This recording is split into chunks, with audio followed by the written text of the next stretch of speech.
To tee up some of the major issues for you, our transport correspondent Richard Westcott. In the end, there's just one question that decides if HS2 lives or dies. Is it worth the money? If it goes ahead, this very fast railway line linking London to the Midlands and the north of England will be the most expensive project in the country, costing a maximum of £50 billion if you include the trains, spread over the next 20 years, which works out at about £1,700 for every UK taxpayer. But how much would the country get back in fresh business? Well, a recent report from consultants KPMG estimated the return at about £15 billion a year, with the bulk of the winnings going to cities outside London. Effectively, they say that all the extra connectivity will boost competition between firms and help more people find work. Sounds great then? Well, like everything else in this project, that claim is hotly disputed. An economist called Henry Overman, who used to be an advisor to HS2 Limited, told MPs recently that this £15 billion figure used a procedure that he says was essentially made up. He reckons the eventual benefits could be 6 to 8 times lower. And you've only got to go on Twitter to see just how punchy, even nasty, the whole HS2 debate is. On the one hand, supporters say a brand new line is the only way to provide enough extra capacity, extra train seats to cope with demand in the future. Without it, they argue, parts of the current network will buckle under the strain. But opponents disagree, saying the money's far better spent elsewhere, on beefing up the railway lines we already have and on improving other ways of doing business, like better broadband, for example. The Labour Party had a wobble recently, with Shadow Chancellor Ed Balls hinting that he might drop the scheme. That threat seems to have gone away a bit. While all the main parties support HS2, it'll keep going. But the spotlight is on the budget. Any more big rises, and it could well be dropped. That's our transport correspondent Richard Westcott reporting, 10:43, and we're still talking to Ben Wright, our political correspondent. Politically, I mean, on the surface of it, there's a political consensus on this, isn't there? But if you scratch beneath that surface, especially within the Labour Party, Ed Balls isn't the only person who doesn't seem to quite like HS2. Yeah, that's absolutely right. I mean, if you look at the numbers so far in Parliament, the votes that we've had, HS2 has cruised through untroubled. It's cleared every parliamentary hurdle there's been. The money bill authorising the cash for this cleared with no problem at all. A new bill was introduced into Parliament last week. This is one of the biggest pieces of legislation in modern times. It's vast. It's effectively the planning application for HS2. And there is, on the surface, cross-party, front-bench support for the concept of HS2. Now, as you were just hearing there from Richard, the really interesting thing is Labour. It is all about Labour, this one, because even though a Labour peer, Andrew Adonis, Lord Adonis, was really the architect of HS2, remains a huge enthusiast for it. Below the surface, there is a real debate within Labour about about whether this is a project they should still be backing or not. Those wobbles first became apparent during the summer, in July, when the former Business Secretary Lord Mandelson wrote an article in the Financial Times saying it could be a huge mistake to pursue HS2 at a time of austerity. He thought it could be a huge waste of money. Then, as you said, Phil, Ed Balls, the Shadow Chancellor, said in the party conference speech he made in the autumn there could be no blank cheque for HS2. Suddenly, it sounded and looked like Labour were having a real rethink on this. And to be honest, it's difficult to know exactly where they stand now. Their position is there will be no blank cheque. The cost of this cannot just rocket indefinitely. And they're in the process of making a decision. And frankly, I don't think that decision is really going to be tested until the spring, because that's when this bill I mentioned first hits a critical vote in Parliament. It's the so-called second reading of this hybrid bill, the planning bill for HS2. It's at that point that we'll get the first real measure of where the discontent is in Parliament, how many MPs on Labour side and the Tories are prepared to stand up and oppose HS2. But that's going to be about 4 months away, probably, from now. 4 months away, and that's when we get that. Interesting. And that bill you were mentioning has also come, I understand, with a 50,000-page document on the environmental impact of HS2. So, I don't know, you can probably do the maths at home yourself, can't you, how many of them it will take and how many days they need to apportion each page to before they get that read in time.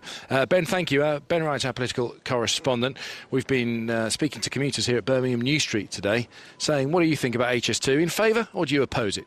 I would welcome it. I know there was an issue last week with a freight train stuck in Wolverhampton, and an additional service would always be welcoming. I don't think the people who are in charge of building it seem to have a right opinion, so I couldn't really say. A little bit of me says, surely wouldn't it just make more sense to have more trains on the lines we've got already, instead of investing billions into what seems like a vanity project? Anybody who lives near Lichfield will tell you that HS2 is a nightmare. I mean, it's going to go through a swathe of countryside about 400 yards from the current West Coast main line.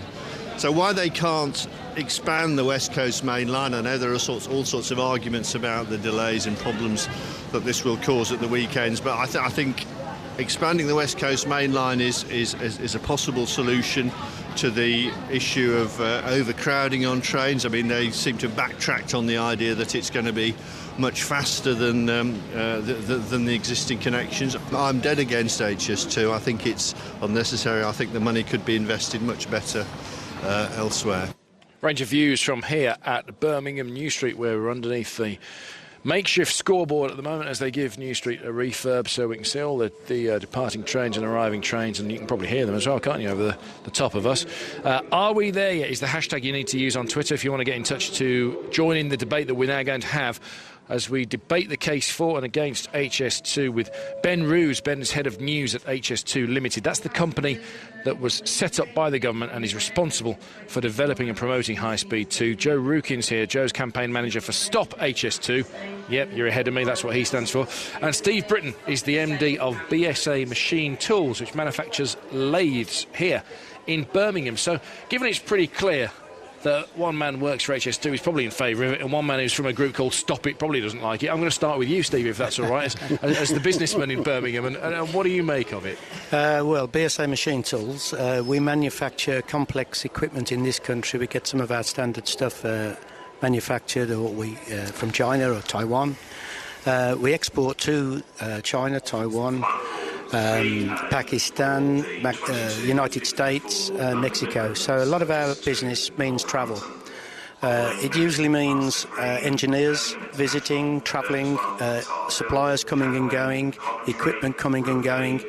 So, we can't do that by broadband and so on. Capacity is what it's about, as rightfully said. I've recently, and perhaps I might do the same tomorrow morning, spend £140 to stand up to London now. It's just... we've got to look at the interconnectivity of this, of course. It does integrate to Birmingham Airport, and the extension there will be fantastic. That's going to help us. It should relieve the roads in some ways with regards to freight traffic there. It'll free up the existing lines for more local services. You can't straighten out the bends we've got at the moment to accommodate a modern railway. You can't easily widen tunnels. Our rolling stock is smaller than the rest of Europe. You can't get double. It just does not make sense to not go forward with the project. If we took the attitude of not doing it, our Victorian friends, we'd still be walking in front of the West Coast line with the red flag. So as far as you're concerned, HS2 will give your business more opportunities for capacity than, say, extra use of Birmingham Airport? I'd say it's got to be combined, because you can't. You could actually travel by train to Beijing, but it doesn't make sense. But you can get to Europe quite easily. Flying around this country has not really proven the best thing to do, and that's where high speed and greater capacity will come in. With regards to the airport, 400 metres of runway will get us something like 2,500 nautical miles. It'll take us to the west coast of America, where we've got equipment being installed in the oil sector. It'll get us straight to Beijing. An interesting fact, very interesting and important fact of this country, is that there are in excess of 20 Chinese cities with more than 25 million people looking to fly direct. They can't go to Heathrow. It takes something like 8 years to get a slot. This is manufacturing. They want to come here. When this runway is available, then they can do. At the moment, they're going to Schiphol. That's the best airport in this country at the moment. In Europe, you mean? No, I didn't make a mistake. I said in this country. It's the best airport for this country. Right, I'm with you. Right. I fly there from Birmingham using their connectivity, their KLM As a internal hub, flight. as a hub airport. As a hub. Unfortunately, the Chinese are doing the same, and guess what? The businesses are following. They are in Paris, they are in Frankfurt. We're missing out terribly in this country. The combination of high-speed rail, higher capacity rail, straight rail that can get there, giving jobs, not jobs, giving careers, integrated to the transport system on the road and air. It's just got to happen. Joe Rukin from Stop HS2. If you stop HS2, you stop Steve's business developing. Well, I very much doubt that. You know, Steve's been saying that he exports to Pakistan, China, Taiwan. I'm really not sure how HS2 is really going to help with that, especially with the planned expansion at Birmingham Airport that he's already talking about. The reality is that HS2, when you look at all the international comparisons there are, doesn't create jobs. High-speed rail does not create jobs. It moves jobs around. And that's what all the international evidence shows, that what it will do is it will act as a magnet to suck more economic activity to the capital city, because that's what's happened abroad. And the reality is, because London is so primate in our economy, the effect of that is going to be far worse in this country. And yes, there will be very narrow benefits for the places that have stations and around those stations, like Birmingham, where Steve here is, you know, the president of the Chamber of Commerce, sponsored by Arup, one of the companies that will make a lot of money and has made a lot of money out of developing HS2 so far. Have you nearly played all your cards in terms of trying to stop it? I mean, I know there's still there's a legal objection at the Supreme Court, isn't there? Yeah, there's a legal objection at the Supreme Court because we contend... Is that the last throw legally? No, well, you should look at the consultation that's just been launched, 55,000 pages that we supposedly got 8 weeks to go through. Doesn't really seem fair under the Aarhus Convention. Compare 55,000 pages, 8 weeks. There is a consultation on tractor speed limits that's 10 pages long, 12 weeks. And that's really underlines the attitude from the government with HS2.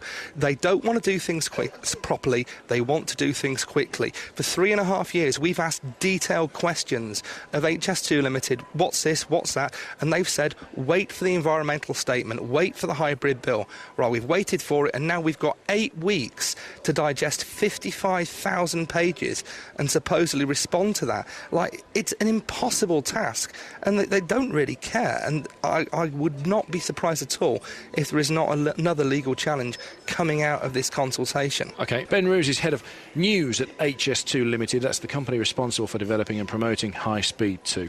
I mean, obviously there's loads of points to make. Let's just deal with some of the ones that have come up first, if that's all right with you. That's fine. Just on this 50,000-page environmental document I mentioned that a lot of people have been ploughing through. 8 weeks people have been given to go through that. 12 weeks to go through tractor speeds. I mean, do you think that someone's trying to shove this through a bit too quickly? I don't think that, and let me make this absolutely clear. I have with me here the bill on memory stick, right there in front of you, fully searchable. Nobody needs to read every single page of the 50,000 pages that are there. This is... Hang on, Joe, I want to hear from Ben, because you had a fair whack. I will bring you back in, but if we talk all over each other, it'll be a nightmare. So this is fully searchable. If you want to know what's going on in your particular area, you can search that. If you want to know about woodlands and anything else, you can search that. If you want to know about jobs, you can search that. But the thing is, I've only got your word for it that I don't need to read those 50,000 pages. If there are interested parties who probably do need to read those 50,000 pages, we've discovered already through some of them that 7 rivers are going to have to be diverted. I agree. Did we know that before? I agree. And what you need to do, there is a non-technical summary for the environment statement there that you can search your local area. There's no need, if you live necessarily in a village in Buckinghamshire, that you would search what's going on in Inner Camden in London or coming into Birmingham. So you can go through and search on there. It really is the most convenient. But we are a transparent organisation. We're clear. We want to engage. Can I put just a little bit? Can I put a little bit in context about what we were saying earlier? You talked about coming through the station when you went to school. I'm guessing that was a little while ago, Phil, let's be honest. 20-odd years ago. Number of train journeys in that time has doubled to 1.5 billion in that time, and it is growing. We are reaching a real capacity crunch. Peak time intercity trains with standing room only. It's a disgrace. Local commuter services are full. That's unacceptable. And we need HS2 to counter the capacity crunch that is already apparent. It's not something that's somewhere down the line. It is here. It has arrived. And more than that, HS2 does help to balance the economy. KPMG proved that the bulk of benefits are outside London. But one of your, in fact, former advisors who works at the London School of Economics says they made that up. I think if you stick 10 economists in a room, 7 of them are going to agree, 2 will be indifferent, and that's one the will point. walk The point out. is, you cannot categorically say on the radio tonight that it will be have a return of 15 million. Well, you cannot categorically, because you don't know until it's done what the return will be. Look, I think if you look, the main return will be, do you really want to stand on trains? Do you really want to miss the train you need? If you want to boost business, if you want to give this country a leg up, if you want to future-proof it, if you want prosperity, if you want growth, if you want good value, if you want it to act as a powerful catalyst for regeneration, which is proven if you look at High Speed 1, then High Speed Rail is the way to go. Let me ask you about some of the issues. I mentioned the 7 major rivers that need to be diverted. Also in that 50,000-page report, right, it says that there will be an impact on drinking water by the process of getting HS2 into place. The assessment for Colne Valley, for example, will be crossed by a new 2-mile viaduct, and it describes HS2's impact on water resources as major, the effect is very large, and the duration as permanent. How serious is that threat to drinking water whilst HS2 is being erected? Look, I think big projects do warrant debate, that's quite right. And people do care about the environment. We care about the environment. We are not railroading this project through, so to speak. But look, we are a relatively small, relatively crowded island. If you have big projects, if you want to move on, if you want to do something that connects A to B and A and B are reasonably far apart, then you are going to have to mitigate against some of the environmental effects. And that does mean disrupting people's drinking water supplies. We'd have to look at those sorts of things specifically. I can't tell you I know every single specific. But you've read it in the report. I've read some of the report, and I've read on your bits of it. blue memory stick. I haven't searched drinking water. Is it not on that? Is it only in the full 50,000 pages? Everything is on that stick, and you can search through, and you would find that very, very easily. That's the whole point. Nothing is hidden. Joe Rukin from Stop HS2 has been chuckling away and has been desperate to get in, and so fire away. Well, absolutely. Ben said, that it's going to deliver value for money. Every single alternative has got better value for money. This memory stick here is worth 25 quid, which is absolutely ridiculous. Buy a memory stick that size on eBay, it'll cost you about 3 quid. Why this is 25 quid? Because it's lovely branded stuff, completely pointless. So's your T-shirt. Well, you're sat there in a black T-shirt with Stop HS2 on the left breast. Absolutely, but I'm not flogging those for 25 quid. You wouldn't get 25 quid for it. Oh, no. Anyway, he said that KPMG have proved these things. KPMG's report itself, and they admitted this when they were in front of the Treasury Select Committee, has no statistical foundation whatsoever. It was a completely invented new methodology to pull a magic number out of the air to try and persuade people that HS2 is a brilliant idea. I know you're going to disagree with every single one of Ben's points, so just on the broader view, right, and the view that Steve Britton was putting as an MD of a company, right, on the broader view that there's already overcrowding, we're already paying 140 quid to stand, nobody wants that. Is there any element of HS2 that you see, because you're a rail user yourself, aren't you? Mm-hmm. Is there any element of it you see as attractive? Not really. See, the thing Do you acknowledge there's a problem, first of all, to be solved? Well, you can deliver capacity a lot better by investing in the current infrastructure. This is the thing, that every single alternative that's been put up has better value for money, and the response from government has been to try and demonise it. And the thing is, the public aren't buying it. You look at your poll, you look at the Sunday Telegraph poll at the weekend, you look at the Mori polls that have been done continuously. They all say that the public are against HS2, and they're getting more and more against HS2. And have you seen evidence which would show that if you didn't go the HS2 route, if they went your preferred route of boosting what's already there, that you wouldn't have 14 years of weekend train closures like the government has suggested? Oh, no, absolutely. That is a brilliant thing that they've absolutely invented. What they've done is they've looked at the West Coast Main Line, well, they call it an upgrade, but in reality, most of that was routine maintenance, and said, well, that cost $9 billion, it took about 7 years. The alternatives that they've come up with would cost about twice that much, so they take twice as long. That's seriously how it was worked out. With the Great Western Railway, which is being electrified, they're saying they can do that overnight, not over weekends. But with the HS2 alternatives, it's going to cause massive disruption. Ben, Joe's right there, isn't he? The figures actually show the cost-to-benefit ratio of upgrading existing lines comes out at £3 for every pound spent. That's greater than the cost-to-benefit ratio of HS2, isn't it? That's a fact. I think there are a couple of things to say on that. One is that the cost-benefit ratios are worked out extremely conservatively with well-established guidelines from government. But in fact, KPMG went to the Transport Select Committee only a few days ago and talked about the £15 billion figure possibly being a underestimation and an extremely conservative figure. But we don't want to get bound up in he said, she said. I think at best, does that not demonstrate we don't know? We know that we know there'll be benefits that will be very strong. We know that, for example, HS2 will be one of the greenest ways to travel. We know that already. We know that it'll be 8 times less carbon intensive than a car journey. We know that it'll be 20 times less carbon intensive than travel by air. And as electricity greens, Ben, but is that widely accepted? Tripe. That's why the Green Party are against it.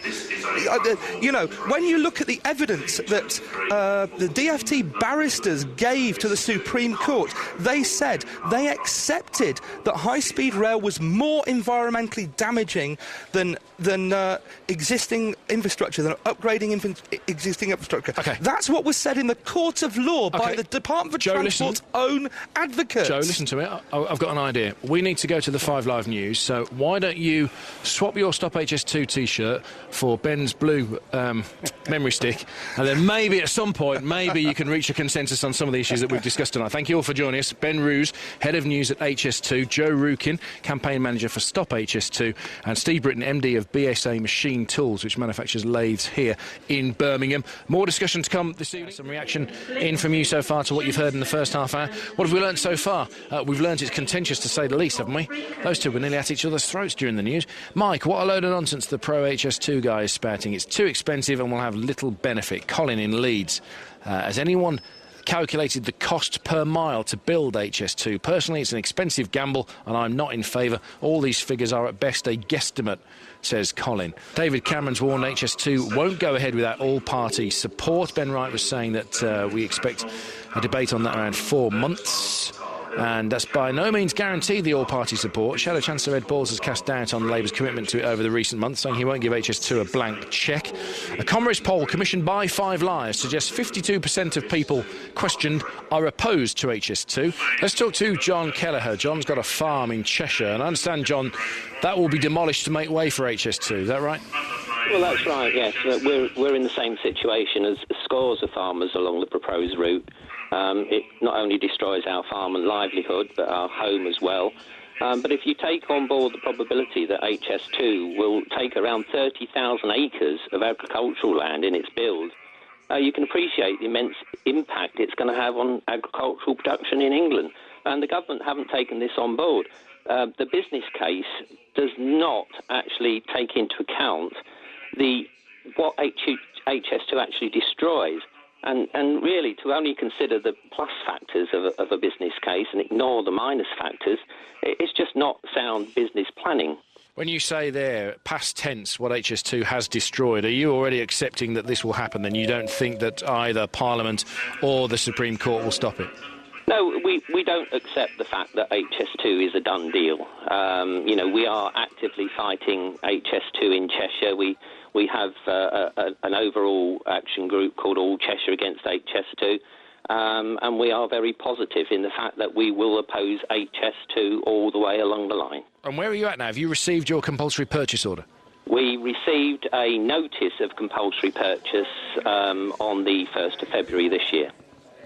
And what will you do? How will you choose to deal with that? I mean, will you eventually, if it came to it, would you say just sit in?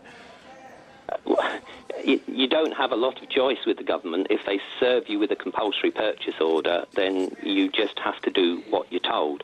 But the problem is that you are left in limbo land because you don't know the timetable in any specific detail. You don't know what the arrangements will be if and when it comes to it. So all you can do really is to look at the facts and figures and you try and fight what is a vanity project. I'm assuming, John, that this is you now in limbo land until you know what's going on, because now that a compulsory purchase order or a notice of has been served, then presumably you can't make any plans to sell or to leave the farm anyway, can you? Because no one will want it. Well, again, yes, that is exactly right. But we're, again, in the same situation as hundreds of other people whose lives have been put on hold. There are hundreds of people, not just those that have been served with compulsory purchase, normal notice of compulsory purchase, but people who are just in the blight area and they can't actually sell their homes. Their homes are worthless. You know, they're stuck there for up to 20 years before they get any notice of compensation whatsoever. And it just really is blighting hundreds of thousands of people all along the line. John, thanks for talking to us. I appreciate you giving us your perspective. John Kelleher, who has a farm in Cheshire, the subject of a compulsory purchase order that will be demolished to make way for HS2. Joining me here at New Street on the main concourse underneath the scoreboard, Sir Albert Bohr, who is Labour leader of Birmingham City Council, and Councillor Bob Stevens sat alongside us, portfolio holder for High Speed 2 on Warwickshire County Council. What does that mean? What's a portfolio holder? I'm in fact responsible for pushing the council's case on HS2. The arguments for and against. And Warwickshire County Council, along with a number of other councils, in the middle of a judicial review on HS2. Yep, that's right. So this is the case we were discussing earlier, is at the Supreme Court, is that right? That's right, yes. It's up in front of the Supreme Court and the result is expected hopefully before Christmas, if not straight after. Which is, I mean, you're talking 2 or 3 weeks, really? That's right, yes. Any day now we'll hear what they've ruled on all the result will do. It could refer the whole case to Europe. Or it could, to the other end of the scale, dismiss it completely and carry on as all.